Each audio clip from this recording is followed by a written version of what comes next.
Hello, everybody. I'm Bill Rabinowitz, along with Joey Kaufman. We're here at the Woody Hayes Athletic Center. Today we had our first chance to talk to the transfers, the incoming transfers to Ohio State. I talked with Quinshon Judkins and Caleb Downs, and Joey. Talked with Will Howard, transfer quarterback from Kansas State.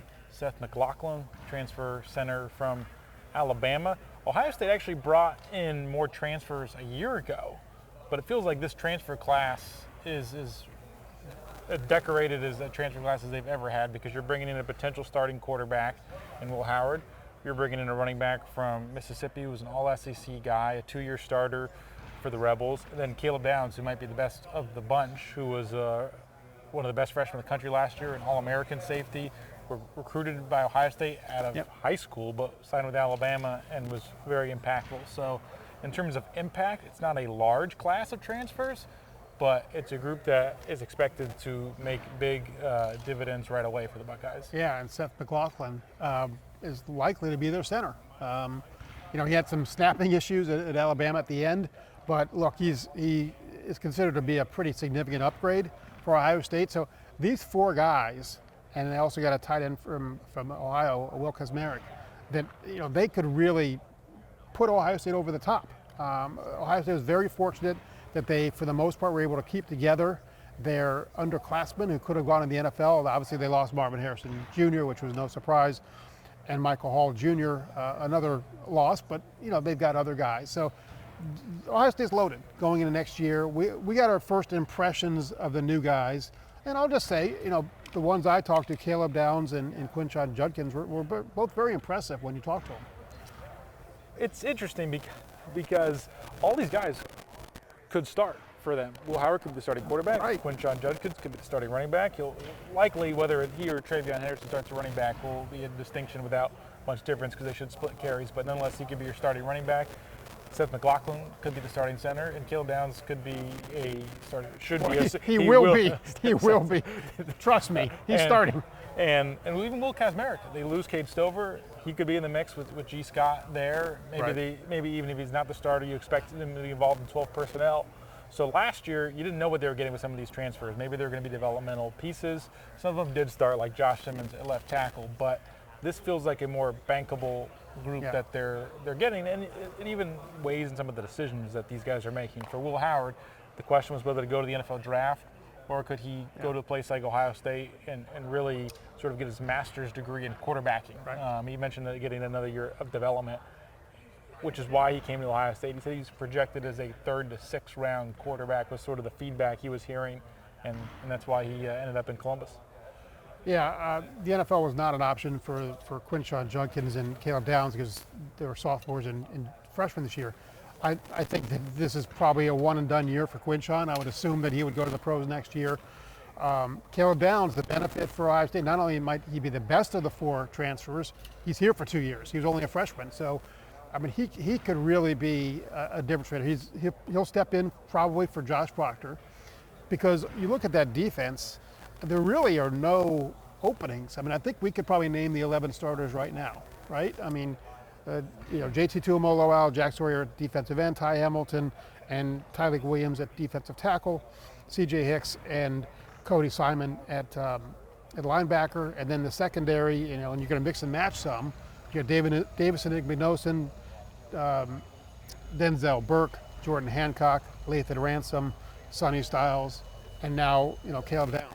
It's really, I think, 12. So Jim Knowles is going to have a lot of flexibility. There was a great defense last year, only gave up 11 points a game. So Caleb Downs is a difference maker. He was the freshman of the year nationally, regardless of position. He can do it all. And so, and when I talked to him, when obviously a group of people, very kind of mature, and you get that sense, very mature. Just a hard worker. He comes from his brother plays in the NFL. His uncle was Dre Bly, who played star in the NFL and in North Carolina. So he was brought up with football.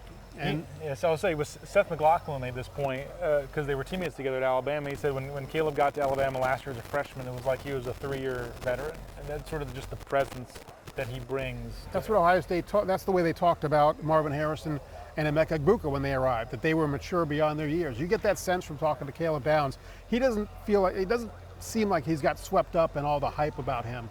He just wants to play football, prepare. He's a Saban guy. I mean, Nick Saban was a guy who just every day just grinded.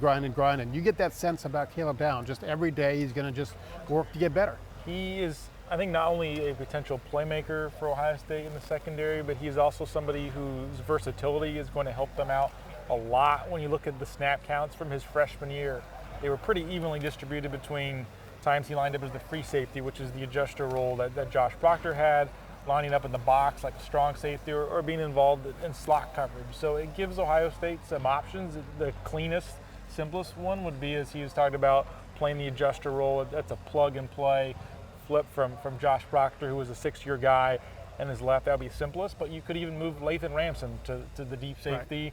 And if you want to have Caleb Downs down more in the box, you could do that. I wouldn't think, although he's played nickel, if injuries sort of dictate things were to go that way, he could play some nickel slot coverage. I wouldn't think that would be the likely spot, because you have Jordan Hancock who's returning as your slot quarter, because right now the question is, how do you get Jordan Hancock and Sonny Styles both on the field next year at the same time if you have Caleb Downs and Lathan Ransom? So I wouldn't think he would naturally end up there, but he has shown he could play there too. So if you are Jim Knowles, you have a lot of intriguing puzzle pieces to play with. He can also return punts. How much he'll do that, I'm not sure, but he can certainly do that. So you really have 12 starters for 11 spots, and plus all the depth pieces. When you talked to Will Howard, what kind of stood out to you about what he said? I think he's looking forward to an opportunity where he could be the starting quarterback for a full year. You look at, he's experienced at Kansas State. He played a lot of games, but it was a sort of a disjointed career, because he was sort of thrust into things as a freshman during the COVID-shortened season. He didn't play as much as a sophomore. Then in his junior year, they recruit Adrian Martinez as a transfer from Nebraska. Adrian starts out as the quarterback, and then Will Howard eventually takes over, leads them to a Big 12 championship. And then last year was really his first year of a full-time starting guy. And there was a freshman there that they kind of wanted to play. Right, so this was a chance for him to go to a place where there was maybe some need, and he ultimately came here and wants to have that chance of a full year of development. The thing that I think was also interesting is he went into the portal the end of November, and he had to wait 5 weeks before, if I'm doing the math right in my head, but he had to wait for Ohio State to commit, because he said that the Buckeyes wanted to see how the Cotton Bowl played out. So it was a little bit of a gamble for him, because what happens if there's a Cotton Bowl situation where you gain some clarity? Maybe the way Devin Brown would have, if he was healthy in that game and played for the whole game, maybe he really put the stake in, and this is his job to lose. That didn't happen, obviously. We don't need to recount the Cotton Bowl, probably. No. It was a disastrous game. And I think that's not a tape that's really useful for an evaluation for Ohio State. So that opened the possibility for him to come here. And it was that he could have committed to USC or Miami maybe earlier. He said other schools really wanted him to commit. That didn't happen, and he's now at Ohio State. Yeah, I mean, he is not the clear starter. But let's face it, he wouldn't have come here if he didn't think he was going to be the guy. And I don't think Ohio State takes him if they didn't expect him to be the guy. I mean, Devin Brown will compete. The true freshman will compete. But I think it's a lot to expect a true freshman to genuinely compete. I just don't think that's likely to happen. They just don't have a lot of experience in that position. It's a big quarterback room. You have 5 scholarship quarterbacks, which is virtually unheard of in this era in college football. But they will have 5 in spring. Yeah, right. But 3 of them are true freshmen. One of them is Lincoln Keenholtz, who hasn't been on campus for a full year yet. He only arrived last June. Then you have Devin Brown.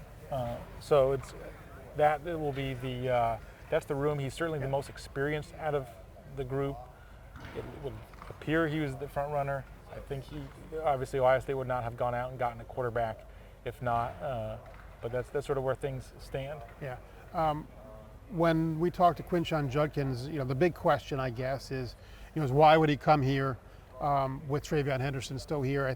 He didn't really directly answer the question as to whether he knew TreVeyon was going to stay, although the feeling inside the Woody was that TreVeyon was likely to stay, and I'm sure that was conveyed to Quinshon. One of the appeals was that you didn't have to carry the ball 30 times a game like he did so often at Ole Miss.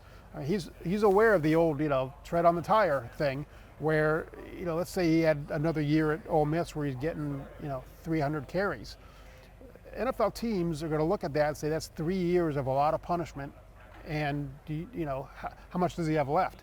He can now come here, share the load with Travion. The sky's the limit for this team, as we know, and then go to the NFL. I mean, the NFL scouts already know what he can do. It's not like he's got to prove something to them at this point. If he were eligible this year, maybe he'd be the top running back in the draft. I haven't even looked into that, but he'd be among them. And so, he doesn't need to prove himself, but I was impressed by what he said and the way he talked. He came here just to be part of this. It doesn't matter to him whether he's considered the guy. He and Travion are going to share it, and Dallin Hayden's also in the mix. I think that he thinks this is the best situation. He can be on a team that can win a national championship. He doesn't have to carry the load the way he did at Ole Miss. He can prove, at a different place what he can do. I was impressed by that. But again, I was impressed by him. I was impressed by Caleb Downs, but just the way they kind of carry themselves. Not a lot of ego. I didn't get the feel for either one of those guys that they're me first guys at all. I think Ohio State fans are going to like these guys.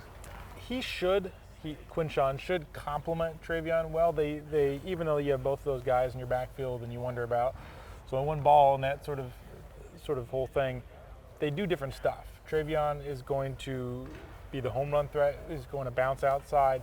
Quinshon's much more of a between the tackles runner. That's where a majority of his rushing yards have come over the last 2 seasons. So I think they allow Ohio State to do different stuff, and I think they'll split carries and all that, but I think it gives them some flexibility on what they want to call different situations of the game. Yeah. Having both guys as an option. He's a much more of he can certainly be explosive and bounce outside, but he is a physical runner between the tackles, can make guys miss and a lot of that stuff. And as talented as Travion is, the fact remains that he's been hurt all 3 of his years. He's missed significant time each of his 3 years.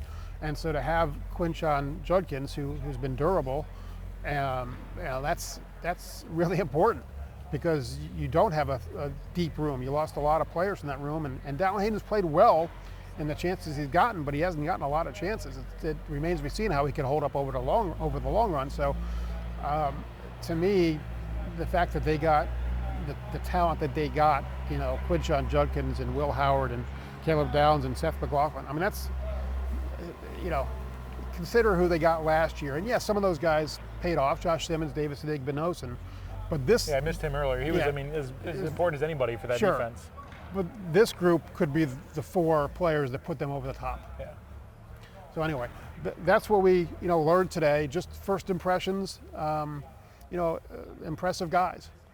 Yeah, I would say November and December were not probably the favorite months for Ohio State fans, but so far January's been better. They've certainly, I think, in terms of college football programs that have had huge off seasons, they've had as critical and important as one of any is bringing so many of their juniors back who could have gone. A lot of the stay or go decisions really tilted in their favor, and they've added to the transfer portal quite nicely and upgraded their roster at a lot of critical spots. It's funny, Quinshon Judkins announced on Twitter, I think it was literally 2 minutes after Michigan's finished the national championship game. So he said he didn't do that quite on purpose. It wasn't Come on. It wasn't like predestined to do that. I think it was more than coincidence, but it was not like, okay, let's do it, 2 minutes after the game. Mm-hmm. But I think the clock flipped to 2024 with that moment, and now there's a lot more buzz and excitement about Ohio State right now than there was 2 minutes before Quinshon Judkins hit send. I'm dubious of being more than a coincidence, not being more than a coincidence. I don't think it was a coincidence, but it wasn't this grand plan. No, maybe if Michigan loses, he doesn't do it. I guess maybe it's maybe he wanted to cheer folks up on right. in Buckeye Nation. He certainly did. Yeah. So anyway, thank you for watching. We'll have much more spring practice starts early March, and we'll be back before then, I'm sure.